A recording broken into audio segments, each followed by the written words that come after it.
नमस्कार दोस्तों, आपके अपने YouTube चैनल पैरट एजुकेशन में आपका स्वागत है। दोस्तों, आज हम बात करेंगे अभिप्रेरणा के महत्वपूर्ण सिद्धांत,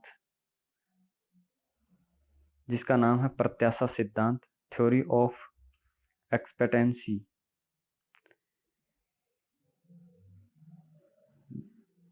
दोस्तों, जिसने अभी तक इस चैनल को सब्सक्राइब नहीं किया है, वो सब्सक्राइब करें, बेल आइकन को दबाएं, जिससे आपको नोटिफिकेशन समय पर प्राप्त हो सके। दोस्तों, अभिप्रेरणा का जो प्रत्याशा सिद्धांत एक महत्वपूर्ण सिद्धांत है। इस सिद्धांत के प्रतिपादक विक्टर व्रूम हैं, जिन्होंने यह सिद्धांत 1964 के अंदर दिया था। इस सिद्धांत के माध्यम से उन्होंने समझाया कि अभिप्रेरणा का जो प्रत्याशा सिद्धांत है, इसमें व्यक्ति अपने अनुभवों एवं अपने लक्ष्यों के प्रति क्या सोचता है, इस सिद्धांत में व्रूम का एक मत था कि संतुष्टि घटक सिद्धांत कार्य अभिप्रेरण प्रक्रिया की व्याख्या स्पष्ट रूप से नहीं कर पाते हैं। दोस्तों, विक्टर व्रूम साहब का कहना था कि जो अभिप्रेरणा का संतुष्टि घटक सिद्धांत है, यह संतुष्टि घटक सिद्धांत ये कहता है कि व्यक्ति संतुष्ट होने वाले जो घटक होते हैं, संतुष्ट करने वाले घटक होते हैं, उनके कार्य से अभिप्रेरण प्रक्रिया की व्याख्या करता है, लेकिन यह स्पष्ट रूप से नहीं कर पाए। इसलिए विक्टर व्रूम ने अभिप्रेरणा का प्रत्याशा सिद्धांत दिया। दोस्तों, अभिप्रेरणा का प्रत्याशा सिद्धांत व्रूम ने दो मनोवैज्ञानिक,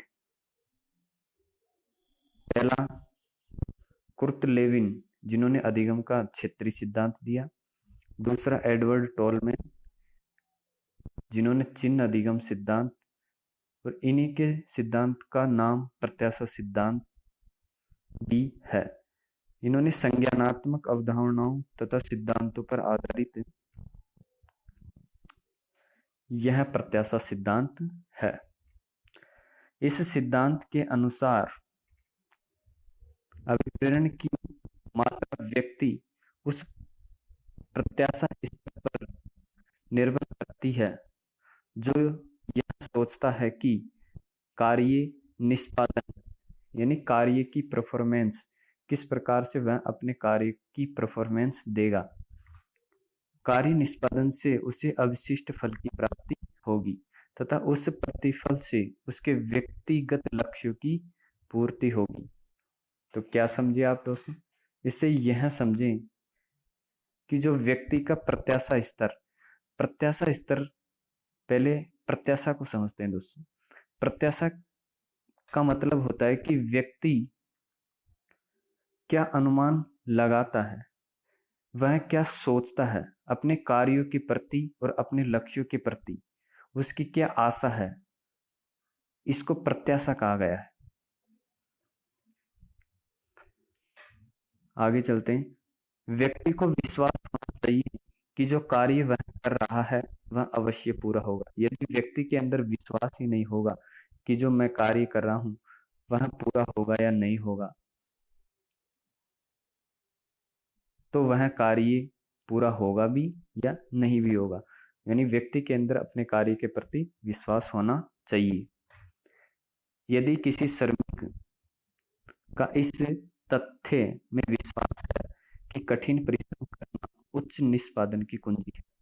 यदि कोई श्रमिक किसी फैक्ट्री या किसी के पास मजदूरी कर रहा है और यदि उसको यह विश्वास है कि जो मैं कठिन परिश्रम कर रहा हूँ यह उच्च निष्पादन की कुंजी है, अर्थात एक बेहतर परफॉर्मेंस की क्या है, चाबी या कुंजी है, तो इसका आशय स्पष्ट है कि वह व्यक्ति प्रत्याशी है। इससे यह सिद्ध होता है कि वह व्यक्ति प्रत्याशी है। इस सिद्धांत को समझने के लिए 3 संबंधों के अंदर हम इसको वर्गीकृत कर सकते हैं। पहला, प्रयास निष्पादन संबंध।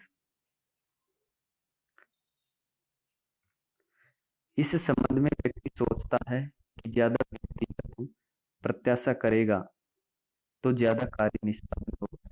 यह संबंध प्रत्याशा शब्द को परिभाषित करता है। तो क्या समझे दोस्तों, इससे यह समझे कि जो प्रयास निष्पादन संबंध है वह यदि कोई व्यक्ति व्यक्तिगत प्रयास करेगा तो उसके कार्य की परफॉर्मेंस बढ़ेगी। यह प्रयास निष्पादन संबंध है। दूसरे नंबर पे आता है निष्पादन प्रतिफल संबंध। इसमें व्यक्ति सोचता है कि अगर वह ज्यादा व्यक्तिगत निष्पादन करेगा तो संगठन का प्रतिफल या परिमाण ज्यादा प्राप्त होगा। निष्पादन प्रतिफल संबंध ये कहता है, सरल भाषा में समझते हैं, कि यदि व्यक्ति व्यक्तिगत निष्पादन करेगा यानी व्यक्तिगत परफॉर्मेंस करेगा तो उसकी प्रतिफल या परिणाम भी अच्छे ही प्राप्त होंगे।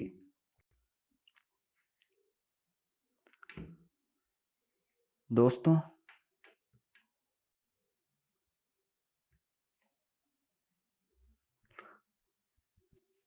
इस घटना को या इस संबंध को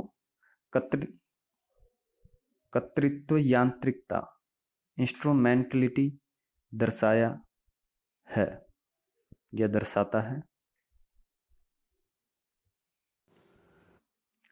तीसरे नंबर पे आता है दोस्तों प्रतिफल व्यक्तिगत लक्ष्य संबंध। ज्यादा संगठन के प्रतिफल होने पर व्यक्तिगत लक्ष्य जैसे पदोन्नति, बोनस आदि की पूर्ति होगी। यह संबंध कर्षण शक्ति को दर्शाता है। दोस्तों, इससे यह समझे कि जब व्यक्ति व्यक्तिगत निष्पादन करता है तो उससे उसके प्रतिफल या परिणाम अच्छे प्राप्त होते हैं और उसका लक्ष्य पूरा हो जाता है। लक्ष्य पूरा होने से उसकी पदोन्नति, बोनस बढ़ जाती है और ऐसा करने से उसके अंदर एक शक्ति उत्पन्न होती है जिसको कर्षण शक्ति कहते हैं। दोस्तों, प्रत्याशा सिद्धांत के 3 घटक होते हैं। पहला होता है प्रत्याशा, दूसरा कर्तृत्व और तीसरा होता है कर्षण शक्ति। मोटिवेशन का प्रत्याशा सिद्धांत को एक छोटे रूप में समझते हैं। पहले कोई व्यक्ति व्यक्तिगत प्रयास करता है तो उससे उसका निष्पादन अर्थात उसकी परफॉर्मेंस अच्छी होती है। यदि उसकी परफॉर्मेंस अच्छी होगी तो उसके प्रतिफल बढ़ आएंगे, उसके परिणाम अच्छे आएंगे। यदि उसके प्रतिफल या परिणाम अच्छे आएंगे तो उसके लक्ष्यों की पूर्ति हो जाएगी, उसको लक्ष्य अच्छे प्राप्त होंगे। अभिप्रेरणा के प्रत्याशा सिद्धांत में विक्टर व्रूम ने 3 चर बताए जिनको एक समीकरण के रूप में दिया गया है। क्योंकि मॉडल सभी तीनों चरों का एक मल्टीप्लायर है। मल्टीप्लायर का मतलब यदि एक पक्ष कमजोर हो गया तो लक्ष्य पूर्णतः प्राप्त नहीं होगा। यह समीकरण है अभिप्रेरणा बराबर प्रत्याशा इंटू कर्तृत्व इंटू कर्षण शक्ति। दोस्तों यदि पहले एक नोट की बात करते हैं दोस्तों। नोट, यदि कोई चर शून्य है, यदि इन तीनों चरों में से यदि कोई चर शून्य है तो अभिप्रेरित निष्पादन की संभावना भी शून्य प्राप्त होगी। अब समझते हैं दोस्तों प्रत्याशा या एक्सपेक्टेंसी क्या है। एक्सपेक्टेंसी व्यक्ति को विश्वास कि उसके प्रयास परिमाण तक ले जाएंगे। जैसे एक उदाहरण से समझते हैं इसको। यदि एक कर्मचारी अनुभव करता है कि किसी परिणाम को पाने के अवसर शून्य है, तो वह प्रयास भी नहीं करेगा। यानी यदि उसको ऐसा अनुभव हो जाता है कि जो वो किसी परिणाम को पाने का अवसर कर रहा है, यदि वह शून्य है तो वह उस प्रयास को नहीं करेगा। लेकिन यदि वह प्रत्याशा को ऊंचा अंकित करता है तो वह अपेक्षित परिणाम पाने के लिए अधिक प्रयास करेगा। इस एग्जाम्पल से हम यही समझते हैं कि दोस्तों यदि कोई कर्मचारी को यह महसूस हो जाता है कि यह मुझे अच्छा परिणाम नहीं देगा, तो वह उस कार्य को नहीं करता है।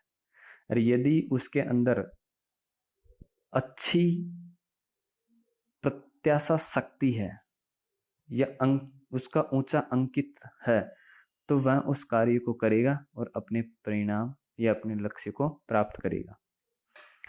2 नंबर पे आता है कर्तृत्व, इंस्ट्रूमेंटलिटी। इससे परफॉर्मेंस रिवॉर्ड प्रोबेबिलिटी का बोध होता है, अर्थात संभावना जिस निष्पत्ति या अपेक्षित प्रतिफल तक ले जाएगी।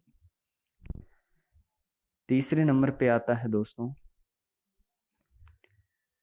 कर्षण शक्ति। इसे रिवार्ड परफॉर्मेंस के रूप में जाना जाता है। यह पुरस्कार पाने के लिए एक व्यक्ति की प्राथमिक शक्ति का बोध कराता है। कोई भी व्यक्ति होता है, यदि वह उस किसी पुरस्कार को पाना चाहता है तो वह उसकी प्राथमिक शक्ति होगी। यह मूल्य जो परिणाम या प्रतिफल पर डालता है, यदि वह अपने परिणाम के प्रति तटस्थ होता है तो यह उसकी कर्षण शक्ति शून्य होगी। दोस्तों यह था मोटिवेशन का प्रत्याशा सिद्धांत, जो विक्टर व्रूम के द्वारा 1964 में दिया गया था। दोस्तों ये जो सामग्री या सूचना है, ये एकदम पूर्णतः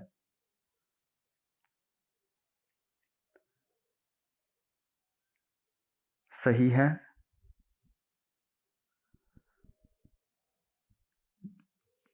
अभिप्रेरणा के प्रत्याशा सिद्धांत को समझाती है।